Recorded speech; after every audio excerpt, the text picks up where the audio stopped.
Buenas noches, muchas gracias. Es un gusto para mí nuevamente estar aquí reunidos con, con todos ustedes. Y nuevamente quiero tal vez hacer énfasis que el mensaje que tal vez yo recibo hoy que quiero compartir es porque son luchas que he estado pasando en la última semana o en los últimos 15 días o en el último mes o esta mañana o ayer. Y desde que comenzó mi caminar de la mano de Dios, la mayor dificultad que he enfrentado es la de desaprender, ¿sí? Desaprender muchos de los conceptos que a medida que yo iba creciendo, de pequeño para grande, se fueron arraigando en mí. Conceptos especialmente sobre quién es Dios, cómo actúa Dios, qué puedo yo esperar de Dios, qué puedo esperar de un seguidor de Cristo y cuál es el destino final de cada uno de nosotros. Uno a uno en mi caminar de la mano de Dios, de estos conceptos se ha venido derrumbando. Y a medida que me relaciono directamente con Dios, pero especialmente cuando paso tiempo con Él meditando sobre su palabra y conociéndolo a Él directamente, es que estos argumentos se empiezan a caer. Yo llegué a Dios por la información de terceros, con la información que ellos me daban, que ellos tenían, que ellos compartían conmigo, pero yo nunca procuré hacerlo de primera mano. Y fue con la información de ellos que se fueron construyendo dichos conceptos. Conceptos tales como que con mi esfuerzo y lo que yo hago, me voy a ganar el favor de Dios. Que si sirvo a otros o que ayudo a los demás, mejor dicho, si yo soy una buena persona, ya me gané el favor de Dios. Me lo merezco. Cada vez que oro, otro concepto, y pido lo que necesito, quiero o deseo, Dios siempre contesta. Y contesta de acuerdo a lo que yo quiero, deseo o necesito. Y si no lo hace, seguramente es porque no he hecho las obras necesarias para que lo haga. Pensar de esta manera solo puede seguir confirmando otros conceptos sobre Dios. Cuando no lo hace es porque es un Dios castigador, que no está conmigo, que está lejano, que no se preocupa de mí. Y especialmente cuando las cosas se complican, peor es Dios, más lejos está de mí. Y cuando las cosas van bien, ¿sí? Y tengo todo lo que deseo, sin importar qué haga yo para conseguirlo, sea de buena manera, de mala manera, bendecido, porque Dios está conmigo, todas las cosas van saliendo como yo quiera. Estos son algunos de los conceptos con los que me he tenido que enfrentar en este proceso de desaprender. No son los únicos, y menos los últimos. Día a día, a medida que yo voy avanzando y conociendo a Dios, siguen cayendo conceptos que fui adquiriendo del mundo en el pasado sobre Dios. Ahora bien, cada uno de nosotros está en un proceso diferente y con conceptos diferentes. No tenemos los mismos conceptos.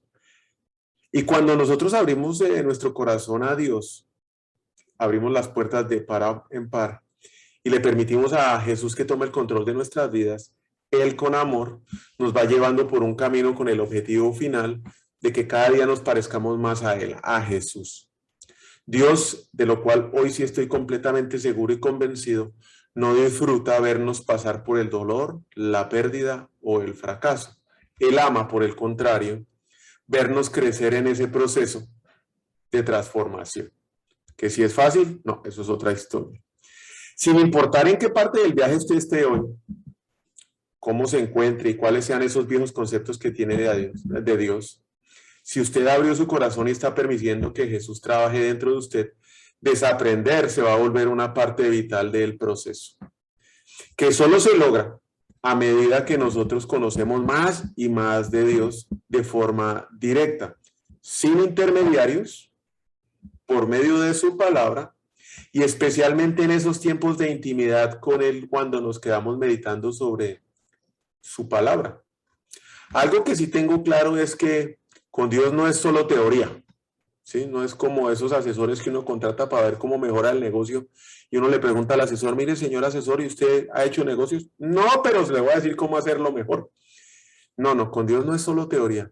La práctica es parte vital del proceso, parte fundamental de nuestra relación con Él en este proceso, y enfrentamos circunstancias que nos van a llegar a, o nos van a llevar a reevaluar esos conceptos que aprendimos y desecharlos, así como vamos a enfrentar retos a través de personas o situaciones que van a poner en práctica la transformación que Dios ha hecho en nuestros corazones. Ejemplo práctico, la paciencia con nuestros hijos, con nuestra esposa. Un ejemplo práctico. Reitero nuevamente que cada uno de nosotros tiene un proceso con Dios único, personal e intransferible.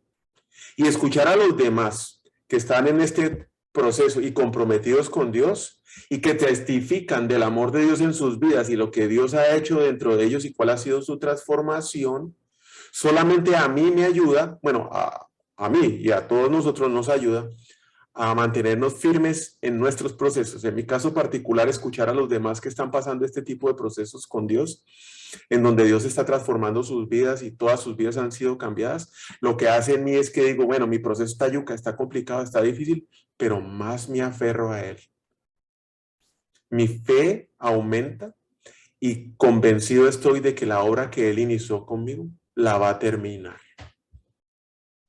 Muchos pueden pensar que para aquellos que han decidido testificar del amor de Dios en su vida, como yo tal vez lo hago en este momento, sí, que somos cristianos comprometidos, que vamos a la iglesia, que estudiamos la palabra de Dios, una vez se supera una prueba, una vez se supera uno de esos conceptos, se transforma su vida y cambia de algunos de estos viejos conceptos, seguirá adelante su vida sin mayor complicación. Y pensar esto es un gran error, porque estamos en una guerra y es una guerra que muchos perdemos porque ni siquiera sabemos que estamos en una guerra. El mensaje de hoy lo titulé La guerra que no vemos. Sí, efectivamente estamos en una guerra. Muchos no vemos la guerra. Desde que nacemos, total, hemos vivido en la misma guerra y se vuelve algo normal, algo natural para nosotros donde podemos llegar a aceptarlo, que es así. ¿Y qué le vamos a hacer? Así venimos, así nos quedamos y pues no le paro mucha atención a esa guerra. Otros pierden la guerra porque a pesar de que saben que están en guerra y reconocerlo, no se presentan a la pelea, la evitan, se esconden. Y muchos otros la enfrentan esa batalla, cansados por los resultados que hasta este momento han obtenido y saben que esa guerra que van a enfrentar o lo que han venido haciendo, la van perdiendo y deciden algo para cambiar y dicen, voy a irme de frente contra este hábito, contra este vicio, contra esta relación y se van de frente a enfrentarla. Claro, como yo lo hice por mucho tiempo, solos en sus propias fuerzas, conozco bien este camino, vaya si lo conozco bien. El resultado no va a variar de los dos anteriores. Las batallas se siguen perdiendo. Las batallas de esta guerra se pierden, volvemos a caer en los mismos malos hábitos, en esas relaciones tóxicas, en esos temores. Muchos caen y recaen en depresiones. Otros ni siquiera levantan la cabeza de la fatiga que tienen. No es cansancio, es una fatiga extrema que no me quiero ni levantar de la cama. Prefiero morirme. Algunos luchan con enfermedades que han sido generadas por este tipo de vida, como consecuencia de la misma lucha que estamos haciendo. La duda y la inseguridad los invade. La inmoralidad llena sus horas, las 24 horas. Empezamos a repetir una y otra vez ese discurso en nuestra cabeza que no termina y que justifica el por qué hacemos lo que hacemos y terminamos nuevamente perdiendo la batalla. Cuando nos presentamos a la batalla, pero no vamos solos, vamos con Dios, el resultado ya es otro. Porque no está en nosotros, es con quién está en nosotros y con quién llegamos a la batalla. Pero que vamos a tener batallas y que estamos en una guerra y que así seguirá hasta el final de nuestros días, eso es algo que no va a cambiar. Así, dice Santiago 4:7, así que humíllense delante de Dios y resistan al diablo y él huirá a ustedes. Si reconozco que estamos en una guerra y me presento a la batalla y el enemigo no huye de mí, solo puedo estar haciendo dos cosas. O bien, no me estoy humillando ante Dios o no estoy resistiendo al enemigo. Satanás es el enemigo. Él viene a robar, matar y destruir, pero no es omnipresente y no puede estar en todos lados a la vez. Lo que sí tiene es un ejército de ángeles caídos, demonios, espíritus, que constantemente nos atacan, que nos conocen y saben de qué pata cogíamos, así como también aprovechan el momento perfecto para ponernos esa carnadita buscando que la mordamos. Y es aquí en donde a mí se me derrumba otro de esos conceptos del pasado con esta pregunta con la cual llevo reflexionando en algún tiempo. ¿Puede un cristiano, como usted y yo, estar influenciado por un espíritu demoníaco? Es una pregunta que uno dice, no, pero es que los espíritus, esos demonios ya estaban en el Viejo Testamento, o ni siquiera se veían ahí. Solo los vimos en el Nuevo Testamento y ahorita tal vez no nos pueden atacar. Eso no son cosas que pasen en este mundo. Satanás ataca a los cristianos porque sencillamente no estamos en su equipo. Somos del equipo contrario. Los que están en su equipo, ¿para qué nos va a atacar? Ya los tiene. Y podemos llegar nosotros muchas veces a pensar que porque no estamos siendo atacados, ¿sí?, es porque somos cristianos. Y sencillamente es porque tenemos algo que estamos jugando para el equipo contrario. Jesús nunca hizo nada malo. Nunca cayó en ninguna tentación y fue atacado constantemente por Satanás. Eso quiere decir y significa que si estamos siendo atacados por alguno de estos espíritus, es porque estamos haciendo algo bien, es porque hemos decidido obrar conforme a los cambios que Dios ha hecho en nuestra vida y obedecer su palabra. ¿Y cómo puedo yo resistir un ataque del enemigo? Lo primero que tal vez tengo que hacer, y aquí quiero hacer un paréntesis, porque a nosotros no solo nos atacan los demonios, a nosotros nos ataca principalmente nuestra carne. Ese es tal vez el mayor ataque que podemos estar recibiendo constantemente en nuestros pensamientos y nuestros deseos. A nosotros nos ataca el mundo, ¿sí?, con lo que compartimos, pero estamos en una guerra que no vemos y esa es de la guerra que estamos hablando hoy. La carne podemos verla, podemos sentirla, podemos experimentarla. El mundo lo estamos viendo constantemente en la televisión, Netflix, redes sociales y propagandas. Me sorprendió un letrero que vi aquí en una autopista de Houston que dice: aproveche la vida porque después de esta vida no hay nada, haga lo que se le dé la gana. Algo así. Me sorprende ver esos anuncios ahí en la calle. Estamos hablando de la guerra que no vemos. ¿Y cómo resisto el ataque del enemigo al que no veo? Pues lo primero es que tengo que reconocer que nos ataca constantemente y que no es en nuestras fuerzas, sino de las fuerzas de aquel que está conmigo, que es Dios. Y lo segundo es que debo presentarme a la batalla, rendido y humillado ante Dios, dispuesto a resistir al enemigo para que huya. Y aquí aparece una carta en Apocalipsis a la iglesia de Tiatira. Una iglesia ferviente que toleraba a algunos que amaban el mal, como muchos de nosotros nos puede llegar a pasar hoy. El Señor elogiaba a la iglesia de Tiatira por sus obras, por su amor, por su fe, por su servicio, por su paciencia, por lo que nos enseñaba que era una congregación que practicaba el fruto del Espíritu, como muchos de nosotros podemos estar haciéndolo hoy, y que sus últimas obras eran mejores que las primeras, igual que muchos de los cristianos que podemos estar haciendo ese trabajo hoy. Sin embargo, Jesús tenía un reclamo ante ella. Es que toleras a esa mujer Jezabel, que se dice profetiza, enseña y seduce a mis siervos a fornicar y a comer cosas sacrificadas a los ídolos. Dios nunca ha estado de acuerdo con el pecado de la tolerancia a la maldad en medio de su pueblo. Y aquí viene la carta que la voy a compartir. Vamos a compartir la pantalla para poder leer juntos la carta. Aquí está. Espero que la estén viendo. Escribe esta carta al ángel de la iglesia de Tiatira. Este es el mensaje del Hijo de Dios, el que tiene los ojos como llamas de fuego y los pies como bronce pulido. Yo sé todo lo que hace. He visto tu amor, tu fe, tu servicio, tu paciencia, tu perseverancia. Y veo tu constante mejoría en todas las cosas. Muchos de nosotros podemos estar haciendo esto. Pero tengo una queja en tu contra. ¿Permites que esa mujer, esa Jezabel que se llama a sí misma profetiza, lleve a mis siervos por el camino de mal? Ella les enseña a cometer pecado sexual y a comer alimentos ofrecidos a ídolos.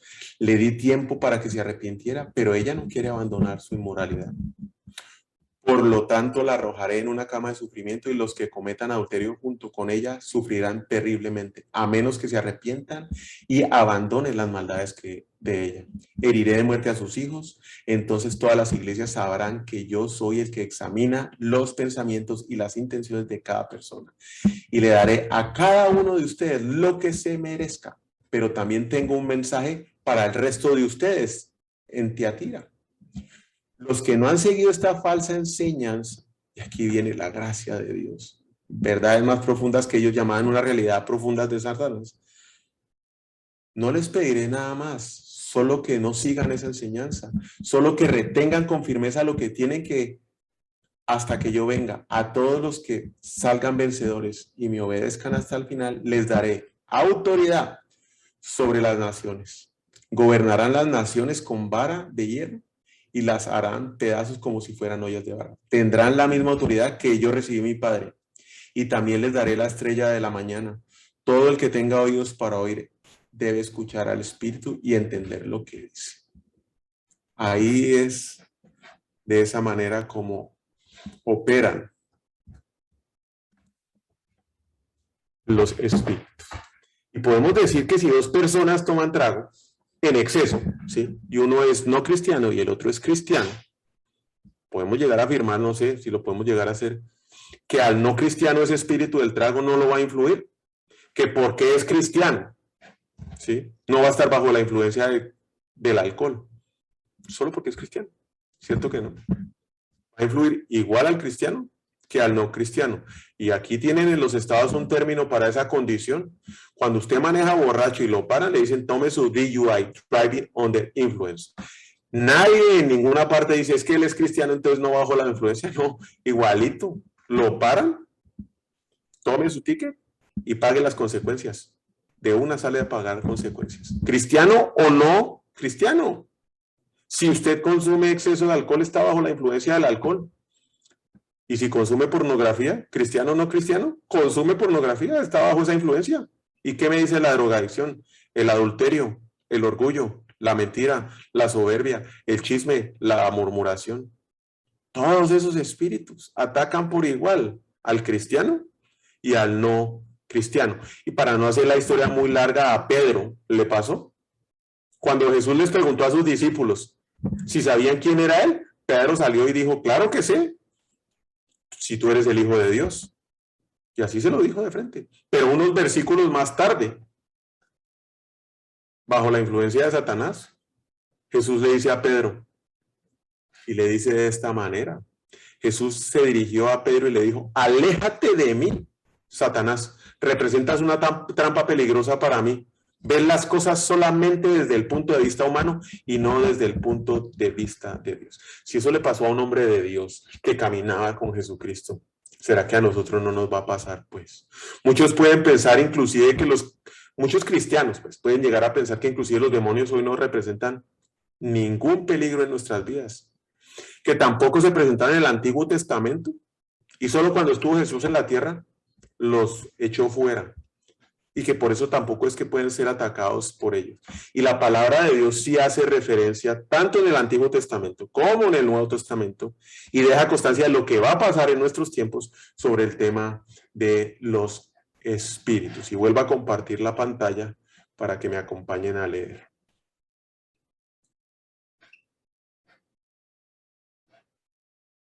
En el Antiguo Testamento, así dicen los israelitas, dejarán de presentar ofrendas a los demonios con figura de chivo. Esta orden no cambiará jamás. Esa es Levítico 17:7, Deuteronomio 32:16. Hicieron enojar a Dios y provocaron sus celos al adorar a dioses falsos. Eran unos ídolos repugnantes que ni sus antepasados conocieron. Aún así ofrecieron sacrificios a esos dioses y a esos demonios.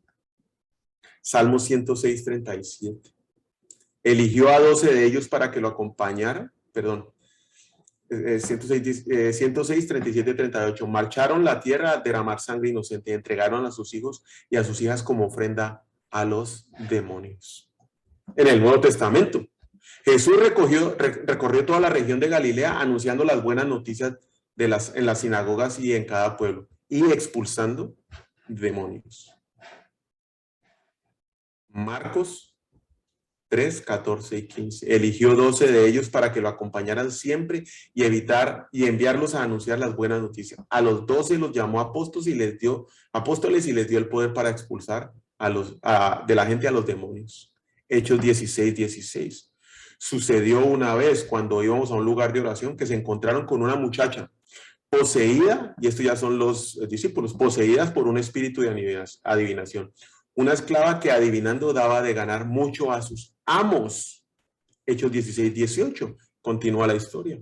Esto hizo durante muchos días hasta que Pablo, ya molesto, terminó por volverse y decirle al espíritu que la poseía: en el nombre de Jesucristo te ordeno que salgas de ella. Y en aquel mismo momento el espíritu la dejó. El espíritu la dejó. ¿Por qué le iba a dar Dios, Jesucristo, poder de echar demonios a sus apóstoles si no habían demonios? Muchos pueden pensar y decir que hoy no existen, que se murieron, que eso no es posible. Pero ahí está claramente lo que dice. Pero el Espíritu de Dios dice claramente que en los últimos tiempos algunos renegarán de la fe siguiendo a los espíritus engañadores y las enseñanzas que vienen de los demonios. Y esto no es un tema para estar asustado ni estresado, porque es que ya salió derrotado. Ella perdió con el sacrificio que hizo Jesucristo por usted y por mí en la cruz. Ya está. Pero no va a parar de molestar, no va a parar de atacarnos, no va a dejar de hacerlo. Los demonios siguen vivos y detrás de cada uno de nosotros buscando nuestra caída. Teniendo esto claro, ¿sí? No podemos echar la carne de nuestras vidas y menos disipular un demonio. No nos queda otra opción que disipular nuestra carne y echar fuera a los demonios. Solo tenemos dos opciones. Sabiendo que los demonios están aquí y hoy, queriendo hacernos caer, las opciones que tenemos es o los echo o los dejo dentro. ¿Cuál es la decisión que va a tomar usted? Y entonces, contestando la pregunta desde el principio, ¿puede un cristiano estar influenciado por un espíritu demoníaco? Para mí la respuesta es sí, y mejor creerlo. Lo que queremos hacer es resistir cualquier espíritu que nos quiera atacar, como el temor, la depresión, el orgullo, la pereza, la gula, la inmoralidad sexual. En fin, hay una infinidad de estos que no van a parar hasta que lleguemos a presentarnos con Jesús. ¿Y cuál es la solución? Nuevamente lo vemos en Santiago 4:7. Así que humíllense delante de Dios, resistan al diablo y él huirá de ustedes. Y yo no estoy hablando porque esto no me ha pasado la semana pasada. Y aquí ven las señales de cómo lo pude reconocer. Son 6. Hay 6, hay más. Pero esta lucha la tuve hace poquito. ¿Y cómo me ha costado? Temor. El primero de ellos. Esta es una señal poderosa. Primera de Reyes. Nos cuenta la historia del profeta Elías, que llega y dice, bueno, lo ponen en una prueba y juntan 850 profetas entre Baal y los que tenía Jezabel, y él solo. Entonces, sin ningún problema, se paró frente a los 850 profetas. Le pidió a Dios que bajara fuego del cielo. Bajó cielo del fuego. Y después, sin duda, fue y los degolló. Degolló a los 850 de una sola vez. Los mató a todos. No dejó uno. Y entonces, Acab, el esposo de Jezabel, le contó todo lo que Elías había hecho. y cómo había degollado en su propia mano a cada uno de los profetas de Baal. Entonces, Jezabel le mandó un mensajero a decirle, Elías, si tú eres Elías, yo soy Jezabel, y los dioses me castigan duramente si mañana a esta hora no he hecho contigo lo mismo que tú hiciste con mis profetas. Pero Elías se dio cuenta que corría en peligro y para salvar su vida salió corriendo. Salió corriendo. Yo no entiendo por qué, y a veces, muchas veces, igual a nosotros nos pasa, por qué dejo que mis pensamientos ataquen mi cabeza con una amenaza. ¿Por qué no se paró y le dijo, señora, véngase con todo lo que tenga? Miedo no le tengo. Total, la pelea no es conmigo. Así como quedaron los profetas, la voy a dejar a usted. Véngase.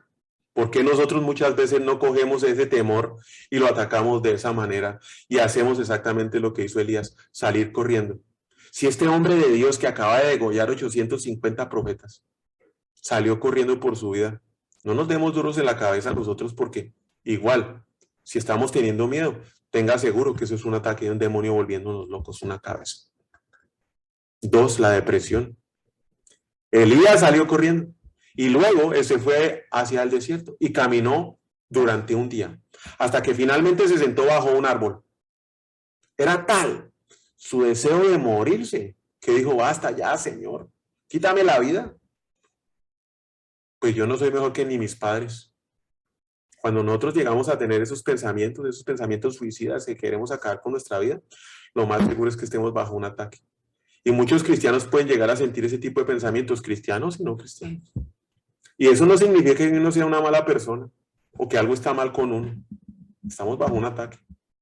Si Elías tuvo ese pensamiento, también lo tuvo Moisés, también lo tuvo David, y muchos en la Biblia lo tuvieron. Solo muestra que sencillamente somos humanos y que estamos bajo ese ataque, cristianos o no cristianos. El tercero, la fatiga. Y no es cansancio, porque el cansancio, usted se acuesta a dormir, come, se toma una siesta y se levanta renovado. Pero ¿cuántas veces no nos hemos acostado, hemos dormido? Nos levantamos y no nos quieren ni parar de la cama. Queremos seguir durmiendo. Estamos cansados. Estamos cansados, no nos queremos pasar. Y también le pasó a Elías. Y se acostó bajo la misma rama y se quedó dormido. Pero ahí un ángel llegó, tocándolo y le dijo, levántate y come. Ya había dormido. Levántate y come. Elías miró a su alrededor y vio que cerca de su cabecera había una torta cocida sobre unas brasas y una jarra de agua. Entonces se levantó, comió, bebió y se volvió a quedar dormido. ¿Cuántos de nosotros no hemos tenido esa fatiga que nos agobia? Cuarta señal, la enfermedad. Y sinceramente este es un tema que tiene tanto de largo como de ancho y no creo que todas las enfermedades sean ataques. Pero en algunas ocasiones lo son y puede ser un ataque directo del enemigo. Apocalipsis 2:22. Por lo tanto, la arrojaré en una cama de sufrimiento. Lo acabamos de leer en la historia de la carta a Tiatira. Y los que cometen adulterio junto con ella sufrirán terriblemente, a menos que se arrepientan y abandonen sus maldades con ella. No todas, pero sí pueden ser algunas. ¿Y qué me dice usted de la inmoralidad? Esa es la quinta señal, porque tengo Apocalipsis 2:20, porque tengo una queja en tu contra, le dice a los de Tiatira.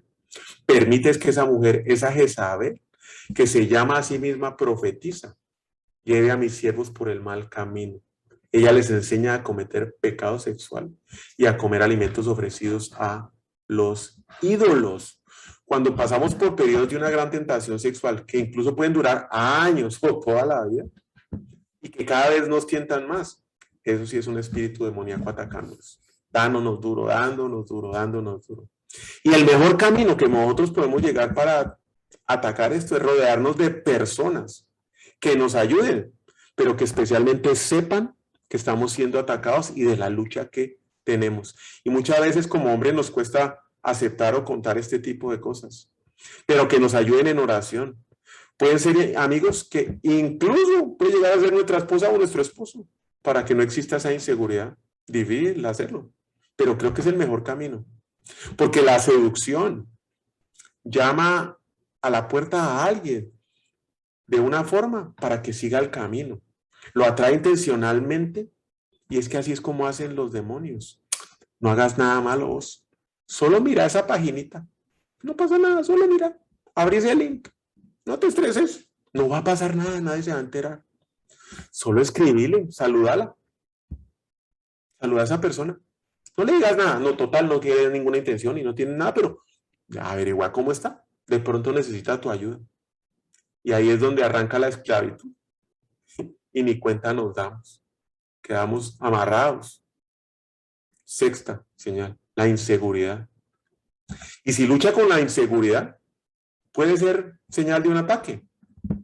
Y muchas heridas de estas que nos generan la inseguridad vienen desde nuestros papás. Papás, no mamás, papás. Casi la mayoría de todos nosotros, por no decir todos, tenemos este tipo de heridas. Porque los papás lo que deben hacer es afirmarnos como hijos y como hijas. Las mujeres y las niñas pequeñas tienen afirmaciones de sus padres. Y los niños pequeños y los hombres adultos reciben verbal o por abrazos o por gestos o por tacto este tipo de afirmaciones de sus padres. Una buena noticia para los cristianos es que tenemos un padre que nos afirma y nos empodera por medio de su palabra a través de la Biblia. Pero que la mayoría de las personas tienen heridas del padre de las cuales nunca quieren enfrentar. Así. Y el enemigo las sabe, lo sabe y las usa. Y miren lo que pasó con el hijo de Saúl, Jonathan, el mejor amigo de David. Entonces Saúl se puso furioso con Jonathan y le dijo, tú estúpido hijo de prostituta, y lo maldijo a su hijo. ¿Acaso piensas que no sé que tú quieres que él sea rey en lugar mío para tu vergüenza y la de tu madre? Ay, más claro no se puede mostrar una herida de un padre. A nosotros como papás se nos olvida cuando soltamos este tipo de comentarios, pero los hacemos. Y a nuestros papás se les olvidó, pero lo recordamos. Y ahí estamos marcados de por vida. ¿Qué hago entonces, pues, si estoy bajo un ataque? Humíllense delante de Dios y resistan al diablo, y él huirá de ustedes. Pero ¿cómo nos podemos humillar y someternos? Todos queremos más gracia de Dios, para que nos perdone diariamente por fallar. Y Él da gracia con generosidad, Santiago 4:6, como dicen las Escrituras, Dios se opone a los orgullosos, pero da gracia a los humildes. ¿Quién no quiere recibir más gracia? Yo me imagino que aquí todos. La única manera para poder recibir, para poder humillarse, es cambiar nuestra manera de pensar. Y eso solo se logra si nos arrepentimos. Y eso es cuando reconocemos que nos hemos equivocado. Y la mejor manera para poderlo hacer, y hoy Roberto me contó antes de empezar un tema, es cuando nos sometemos a los hermanos y hermanas de la fe, que tienen una perspectiva o una visión diferente de lo que nosotros tenemos. Y nos la dan. Nos cuentan y dicen, mire, ¿eso que usted está haciendo? No, mijito, eso no es así. Solo en el momento en que uno decide compartir las luchas que está teniendo con personas que le van a decir un punto de vista diferente al que uno puede llegar a tener, en ese momento uno puede realizar que está equivocado, humillarse y arrepentirse y retomar el camino. Si solo decide hablar con las personas que van a estar de acuerdo con usted y todo lo que usted hace, pues ¿dónde está la humildad y qué arrepentimiento va a haber ahí? Pueden pasar años juntándose con todos ellos y le van a decir, sí, mi hijo, muy bien, llame a otras 6 viejas, hágale, que por el camino que va bien. Y nosotros somos los que escogemos a los amigos. Mire qué gran error cometemos. Hablar con alguien que tiene una perspectiva diferente de la suya y de la mía, y que nos comparte su perspectiva y nosotros permitimos hacerlo, nos va a ayudar, nos va a permitir a realizar que estábamos equivocados y que nos necesitamos arrepentir, que no habíamos visto las cosas de esa manera. Y es aquí donde vemos la gracia de Dios en la carta que él envió a la iglesia de Tiatira. Le di tiempo para que se arrepintiera, Apocalipsis 2, 21, 22. Pero ella no quiere abandonar su inmoralidad, por lo tanto la arrojaré a la cama de sufrimiento. Le di tiempo, como no lo ha dado a nosotros. Hoy es el momento de hacerlo. Y si hay algo guardado que esté luchando con, que tenga en su corazón, qué mejor que hacerlo en este momento y arrepentirse. Porque para terminar vemos la historia del endemoniado gadareno, un hombre completamente descontrolado, como un animal salvaje, indómito, que vivía en el cementerio desnudo y que cuando lo encadenaban reventaba la cadena. Nadie tenía las fuerzas para dominarlo, a pesar de que habían intentado más de una vez atarlo. Lo que la gente hizo fue nunca volver a ir por allá para no tenerse que enfrentar con ese man. Nunca volvieron a verlo. El hombre no tenía un demonio. El hombre tenía una legión de demonios, una legión de demonios. Y una legión son más de 6,000. ¿Y qué pasó cuando vieron bajarse a Jesús de la barca y venir? Lo leemos en Marcos 5, 6 y esto es impresionante. Cuando vio venir a Jesús de lejos, ese hombre con 6,000 demonios adentro, corrió y se postró en adoración ante él. Y luego gritó en protesta: ¿qué negocio tienes, Jesús, hijo del Dios alto, jugando conmigo? Lo juro por Dios, no me hagas pasar un mal rato, porque Jesús le acababa de ordenar al espíritu atormentador: fuera de este hombre. No era un demonio, eran 6,000 arrodillados ante la presencia de Jesús. Satanás o cualquiera de sus demonios, por más que nos ataquen, nunca nos podrá detener para que lleguemos a alabar y a adorar a Dios. Esa es nuestra decisión. Somos sus hijos amados y nos va a recibir siempre, sin importar qué pecados, faltas o errores lleguemos cuando nos arrodillemos y nos postremos frente a Él. Si llegamos con humildad y arrepentimiento, Él va a continuar la obra que en nosotros empezó. Este hombre, con la legión de demonios que controlaban su cuerpo, corrió a Jesús, se inclinó a sus pies. Y para hacer eso se necesitan humillar. Para arrodillarse frente a alguien se necesita humillar. Y los demonios se humillaron frente a Jesús. No lo hace uno. Hágame el grandísimo favor. Puede ser que efectivamente estemos bajo un ataque de un demonio. Yo creo que es muy difícil liberarnos en nuestras propias fuerzas. Y la clave para hacer esto es poderlo hacer humillándonos, arrepintiéndonos a los pies de Jesús. Y de esa manera podemos resistir al enemigo que huirá de nosotros. Si usted no saca al demonio, permite que él esté dentro de usted. Si usted no se humilla y lo resiste, ahí se le va a quedar. Volvemos a tener claro que nosotros no podemos sacar nuestra carne de nosotros, no la podemos echar, como tampoco podemos disipular a ningún demonio.